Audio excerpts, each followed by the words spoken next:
اللهم أجل وليك الفلاح اللهم أجل وليك الفلاح اللهم أجل. السلام علیکم ورحمۃ اللہ وبرکاتہ. یا علی علیہ الصلوۃ والسلام، مدد صاحب العصر والامر زمان وارث.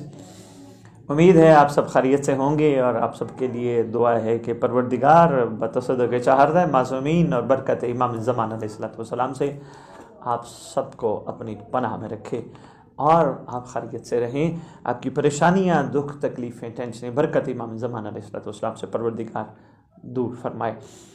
معزز سامعین، ماشاءاللہ جس انداز میں آپ ان واقعات کو لے کے چل رہے ہیں اچھا لگ رہا ہے. اتنی خوشی ہو رہی ہے کہ ماشاءاللہ آپ نہ صرف استفادہ کر رہے ہیں اور بلکہ سب کو ساتھ لے کے چل رہے ہیں. یہ بہت اچھی بات ہے. اور انشاءاللہ جیسے جیسے جیسے جیسے یہ واقعات حلق سے نیچے اترنا شروع ہو جائیں گے، تبدیلی پیدا ہو جائے گی. میں چاہوں گا کہ یہ مائیں جہاں جہاں اپنے بچوں کو ٹائم دیتی ہیں، سکھاتی ہیں چیزیں لوری کی صورت میں یا ویسے باتوں کی صورت میں بٹھا کے گفتگو کرتی ہیں، تو مائیں اگر یہ ملاقات امام کے واقعات اپنی زبان میں اپنے بچوں کو سنائیں تو بہت اچھا ہوگا. معاشرے میں بچے بڑا خوبصورت اور باکمال بن کے نکلیں گے، اور کوئی بھی غلط کام کرنے سے پہلے وہ ضرور سوچیں گے کہ ان کے امام کی نگاہ ان پر ہے اور ان کے امام ان کو دیکھ رہے ہیں. اور بڑی سے بڑی پریشانی اور بڑی سے بڑی تکلیف اور بڑی سے بڑی مصیبت میں وہ اپنے امام سے مدد طلب کریں گے، اور انشاءاللہ بفضل خدا ہمارے امام ان کی مدد فرمائیں گے. تو اسی ضمن میں آج جو میں واقعہ آپ کے خدمت میں پیش کر رہا ہوں وہ بہت کمال واقعہ ہے، اور یقیناً ہر واقعہ اپنی مثال آپ ہے. جس واقعے کو بھی دیکھا جائے، جس حکایت کو بھی دیکھی جائے، اپنی مثال آپ ہے، لیکن کمال ہے تو ایک نیا کمال میں آپ کی خدمت میں پیش کرتا ہوں. انشاءاللہ اس کی گہرائی پہ جانے کی آپ لوگ کوشش کریں گے. یہ حکایت لکھی ہے ملاقات کے حوالے سے. یہ صاحب کتاب لکھتے ہیں کہ اللہ تعالیٰ کے ایک دوست نے میری رہنمائی کی تھی کہ اپنی مرادیں حاصل کرنے کے لیے زیارت سلام اللہ الکامل التام پڑھا کرو. اس وقت میری حاجت صرف ایک ہی تھی کہ میں کسی نہ کسی طرح مولا کی زیارت سے مستفید ہوں. حاجتیں تو بہت ہوتی ہیں، ہر بندے کی حاجت ہوتی ہے، مجھے یہ مل جائے، مجھے وہ مل جائے، مجھے وہ مل جائے، یہ مل جائے. لیکن چند عاشق ایسے بھی ہوتے ہیں جو صرف ایک ہی حاجت رکھتے ہیں کہ صرف مجھے مولا مل جائے اور مجھے کچھ نہ ملے. یہ بھی ہے نہیں، ایسے عاشق ہے یہ کہتے ہیں میری حاجت ایک ہی تھی کہ مجھے کسی طرح مولا مل جائے. اس لیے میں آدھی رات کو زیر آسمان پڑھتا تھا. اس زیارت کو بعنوان استغاثہ حضرت صاحب زمان اجل اللہ فرج شریف مفات الجنان اور دیگر میں بھی ذکر کیا گیا ہے. تمام آداب و زیارت کے ساتھ میں اسے پڑھتا. جس وقت اس زیارت کے ان جملوں میں یا مولا یا صاحب الزمان یا ابن رسول اللہ حاجتی قاضن و قضا پر پہنچتا تو اپنی حاجت بیان کرتا تھا. میں کہتا تھا حاجتی رویتوں کا و صحبتوں کا، یعنی میری حاجت آپ کا دیدار اور آپ کی خدمت میں حاضر ہونا ہے. میری ایک ہی حاجت ہے. کیا کمال چھپی ہے اس میں بات. یقین کیجئے یہ ایک واقعہ ایسا ہے، سارے واقعات کمال ہے، یہ واقعہ ایسا ہے کہ آپ کی زندگی میں خوبصورت تبدیلی لا سکتا ہے، کمال لا سکتا ہے، اگر صرف یہی حاجت کے طور پہ یہ حاجت ہمارے ذہن میں آ جائے. اسی طرح جب زیارت کے آخر میں اپنی حاجات طلب کرنے کا ذکر ہوتا وہاں بھی اپنی حاجت یہی بیان کرتا تھا. یہاں تک کہ ایک شب جمعہ آدھی رات کے وقت میں ایک مسجد میں تقریباً رات کے 12 بجے یہی زیارت پڑھنے میں مشغول تھا. شاید کہتے مبالغہ نہ ہو، یعنی میرے سوا کوئی شخص نہیں تھا. اس وقت نہایت توجہ کے ساتھ نماز استغاثہ کے بعد اس زیارت کو پڑھ رہا تھا. جب میں ان الفاظ پر پہنچا، یا مولا یا صاحب الزمان، میرے مولا، میرے آقا، میری حاجت فقط آپ کا دیدار ہے، تو میں نے دیکھا ایک بہت خوبصورت جوان نورانی شکل والا ایک لباس میں قبلہ والے دروازے کی طرف سے گنبد کے ساتھ والے راستے دائیں طرف سے مسجد میں داخل ہوئے.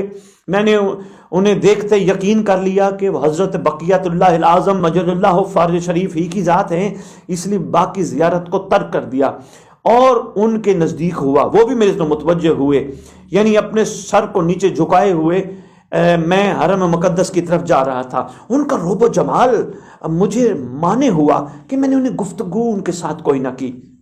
میں بھی ان کے پیچھے پیچھے حرم کی طرف روانہ ہوا.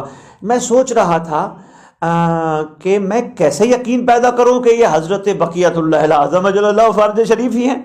آخر کار وہ میرے سامنے کھڑے ہو کر زیارت پڑھنے میں مشغول ہو گئے، اور میں نے چند لحظہ غفلت کی تو پھر انہیں نہیں دیکھا.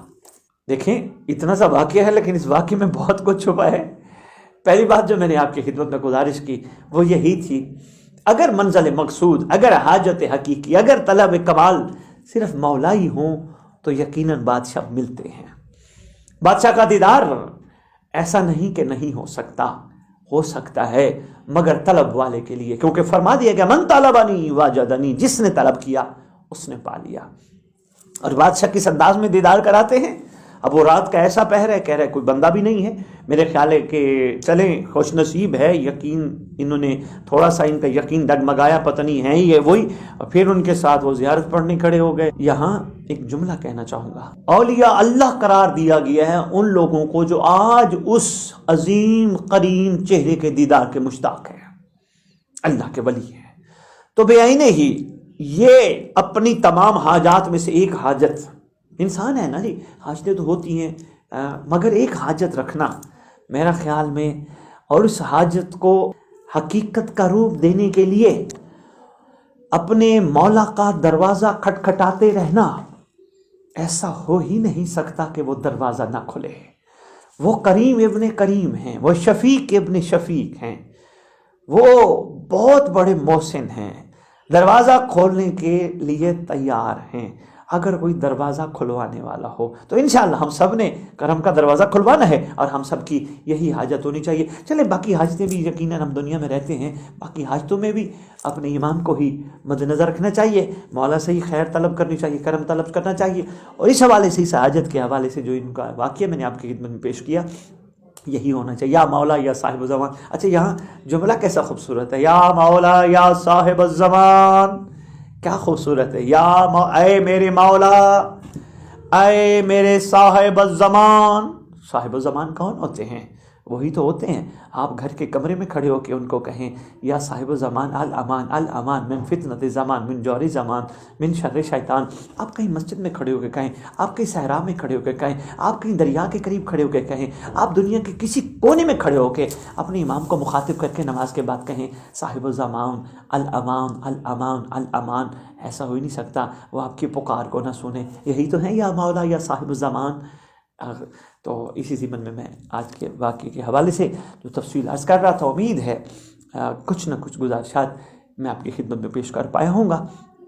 پروردگار ہمیں توفیق عطا کرے کہ ہمارے بند گیریں کھل جائیں، ہم دل کی بند آنکھوں سے ان حقیقت کے سلسلوں کو دیکھ سکیں، تاکہ ہم پروردگار کا روح زمین پر ہمارا بھیجا جانے کا مقصد تخلیق پورا کر پائیں، اور ہم نے انشاءاللہ پورا کرنا ہے۔ پروردگار ہم سب کے حامی و ناصر ہوں۔ اللہم صلی علی محمد و آل محمد وعجل فرجہم بقائم۔